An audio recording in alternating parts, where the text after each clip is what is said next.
Welcome to the Unapologetic Mompreneur, the podcast for mums with an online business who are ready to take back their time, home, business and self so they can restore the balance and thrive, both at home and at work, without feeling like they have to choose between the two. I'm your host, Sarah Dew, life and biz coach for mompreneurs. I'm also a mum, stepmom, wife, introvert, breast cancer survivor, and your mentor for making a change for the better.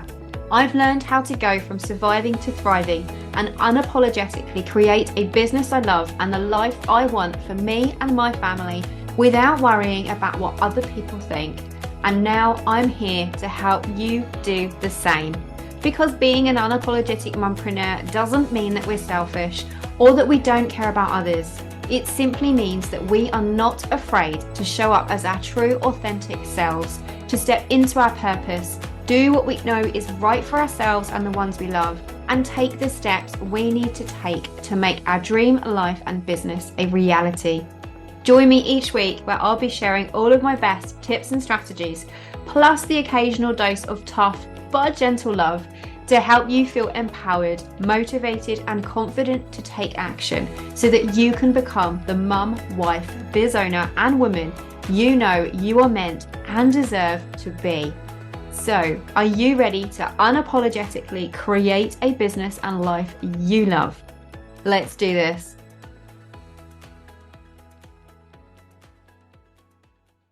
Hey there, and welcome to episode 12 of the Unapologetic Mompreneur podcast. For the majority of us mompreneurs, running an online business means that we naturally spend a lot of our time working from home. And whilst that's great because there's no daily commute, unless you count running to and from the fridge for snacks, our home also being our office can actually sometimes be a bit of a challenge. Whether we have a dedicated working space or our office is the kitchen table or the sofa, if we're not careful, the lines of home and work can sometimes become a little bit blurred. I often talk about going from surviving to thriving, both at home and in our online businesses, without feeling like we have to choose between the two. But what does that actually look like, and how can we even make it happen? How do we strike an even balance between these two very different parts of our life? That is exactly what today's episode is all about.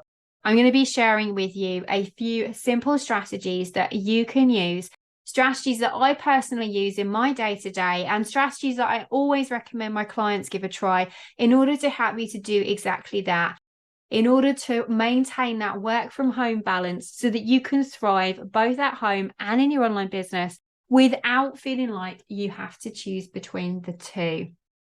Strategy number one is having morning and evening routines that don't include work. Because when we're working from home and we're spending all day in the same four walls in front of our PCs, it can feel like we are always working.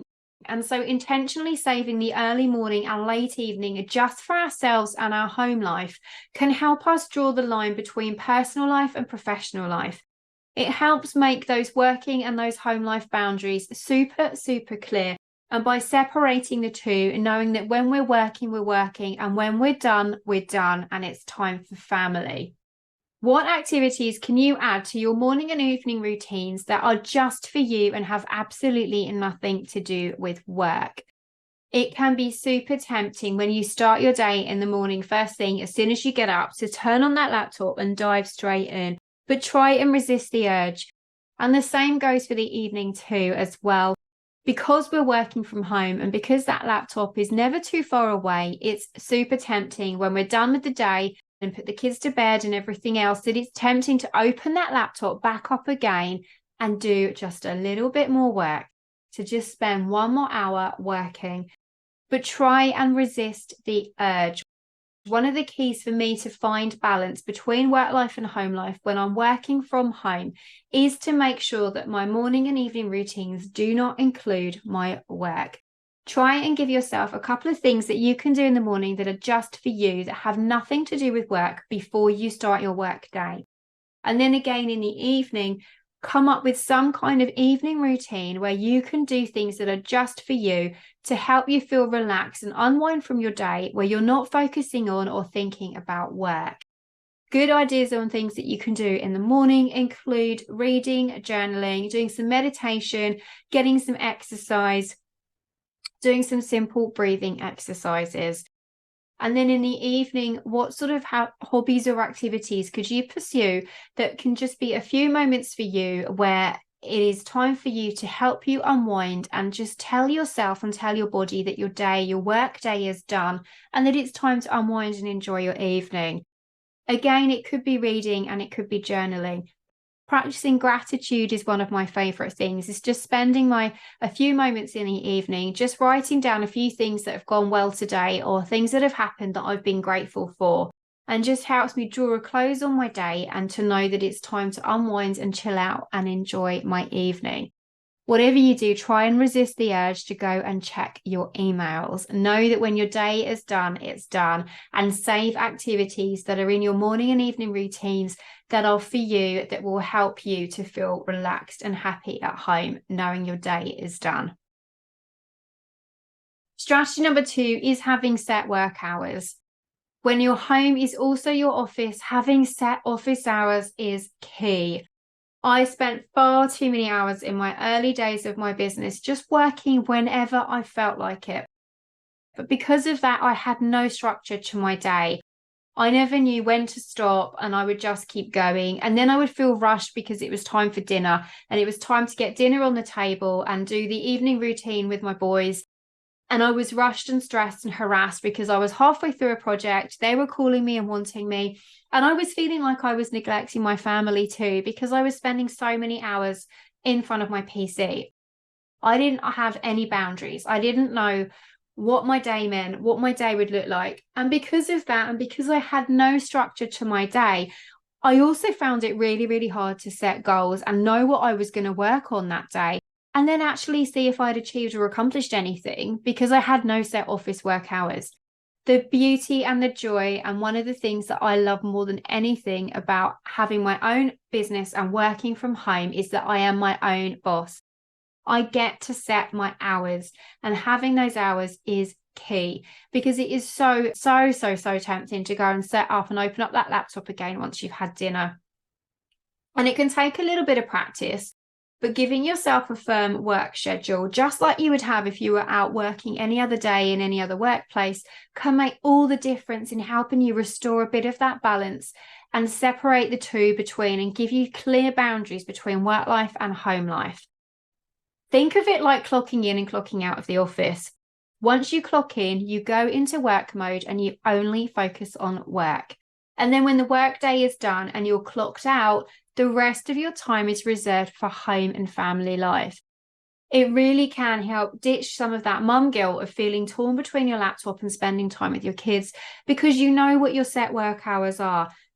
And if you stick to those as well, it also actually communicates it to your kids, because they get used to the routine, and kids love routine. And we love routines. And by knowing what our routine is and knowing what our set work hours are, your kids will get used to that. And they'll know, and they'll get used to what time of day it is that you finish, and that when they get to have your full undivided attention. And it can just really help level that playing field and stop you feeling pulled from every which way, that you're either neglecting work or you're neglecting your kids. And know too that the beauty of having that and knowing that you can set your own work hours is that you can chop and change them as needed. So it means that you can switch things up during the holidays.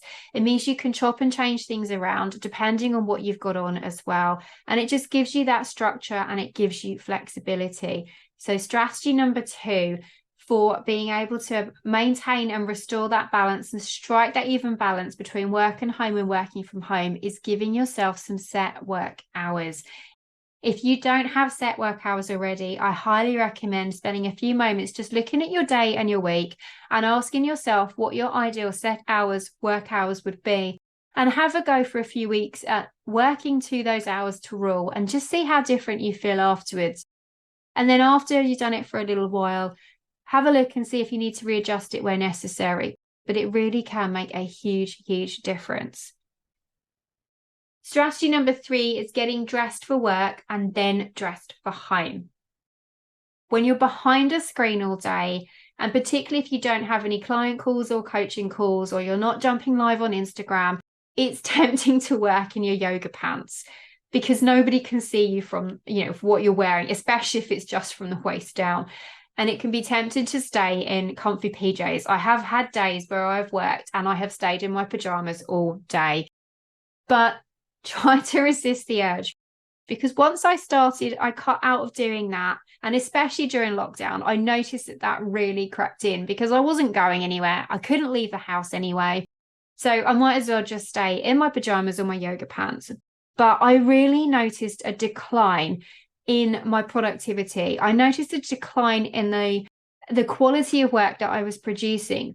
There really is something tied to what you wear and how you dress to the level and quality of work that you produce. Getting dressed for work puts you into the mindset of work and really can help you become more productive. Think about it, if you were going into the office and you're dressing for the job that you have, the job that you want, you are dressing, you're power suiting, you're power dressing, and you're going to meetings and you're going to presentations and you dress for those because it empowers you. It's exactly the same when you're working from home. It may feel slightly strange to get dressed for work when you know you're not leaving the house, but it really can make all the difference. If you're someone who is used to working and sitting down at your PC in yoga pants, give it a go. Give it a go as if you were getting dressed one day for work, and sit down for work as if you were going into an office to do a presentation, and just see the difference it makes about the quality of work that you produce. I was absolutely mind blown when I started doing this. It really did change things for me. What I also loved from doing that as well, though, was that when it comes to the end of the day and I clock off, I change out of my work clothes. I get changed into something that is comfy, something that I can just bum around the house in, and probably those yoga pants are going to come back out. But it has the twofold effect, just like wearing clothes that you would be to kind of power dress out and help you empower your day, and getting dressed for work. Actually, getting dressed for home helps you to do the opposite. It helps you to unwind and switch off, because you're showing your body, you're telling your mind, it's a mindset shift where it's telling your body that now is personal time. You've done your day, you've got in from work and you've got changed. You're subconsciously telling yourself you're done for the day and that it's okay, that work is done now. You don't need to think about work. You don't need to be in work mode now. You are changed for comfort. You are changed for the end of the day. It's time to unwind. It's time to spend family time. It's time to have some food, and it's time to chill out for the evening. It's incredible how your clothing is attached to how you feel and the way that you act during the day. If this isn't something that you've done before, give it a go and let me know how it goes. I'd be super, super intrigued to how you find the difference it makes for you by getting dressed for work and then getting dressed for home. Strategy number 4 is not flitting between home and work throughout the day. Oh man, super, super tempting to get distracted by all things around the home, particularly when you're working and you are trying to work on a goal or a project that is a little bit challenging, or something that you're not quite sure if you know all the steps, or you need to learn something with it first before you can progress to the next thing on there. That it's tempting to go off and wander around the house, and it's a great excuse for procrastination of, oh, I just need to go and do another load of laundry and blah, blah, and everything else. But resisting the urge to do the laundry and the washing up in the middle of my day, and then respond to emails after dinner, or to post to Instagram while I've got friends over, all of that stuff was blurring the line between my personal and my professional life. Learning to not flip between home and work throughout the day was a massive, massive game changer for me. And coupling this with setting my own work hours really did make a massive difference. I really started to notice the difference, and I started thriving in my business and feeling more chilled out at home in the evenings by not flitting between and doing the two things together.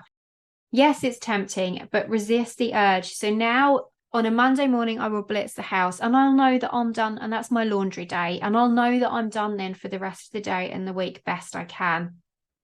And then when I'm working, I try not. I say try because my office door is right next to the kitchen door, but I try not to get distracted when the machine bongs at me and it tells me that the laundry is finished. In my lunch break, I will go and empty the machine and I'll put another load on. But I then, when I go back into work, I stay focused on my work and I resist the urge to flip between home and work. Spending an hour doing a few things before I start my day and then leaving everything else until I've finished really does make all the difference. And then if I've got something going on in the evenings, I make sure I've done what I need to do work-wise for that day before I clock off. I try to stick. I say try because I'm only human and sometimes things change. And sometimes because a lot of my audience and a lot of my members and my clients are in the US. So we're talking 5 hours, 8 hours time zone differences. Then sometimes I do need to work in the evenings. But if I need to do that, then I'll chop things around in the day and make it work for me that I have a bit of time off in the daytime. But then generally I try not to blur the two. Staying focused on work when you're working and home life when you're at home and in your home hours, and doing the housework during your homework hours as well can really make a difference to help you maintain those boundaries and restore that balance between having work time and working from home and that work-life balance. If this is something that you find yourself doing all the time, ask yourself, just spend some time looking at your day and ask yourself when you get distracted. What is it that you go off and do? What do you find yourself running around the house doing? Guaranteed 9 times out of 10, it's going to be laundry. It's going to be something to do with laundry and housework and cleaning. So ask yourself when you can do that before you dive into work to make you feel like you've accomplished that so that you're not then getting distracted when it is time to work on your day. And then remind yourself of the strategy of having fixed work hours of like, no, this is my work time. I'm working right now. That laundry, that bit of dust sitting by the TV, that is still going to be there when I finish my work right now. By focusing on my work right now and not doing it doesn't mean that I'm neglecting it. It's just now is not the right time and I will get to it afterwards. So that is strategy number 4, not flitting between home and work throughout the day. The last strategy I want to share with you is regularly checking in with yourself. Something that I have learned whilst trying to balance work and home when working from home is checking in with myself often.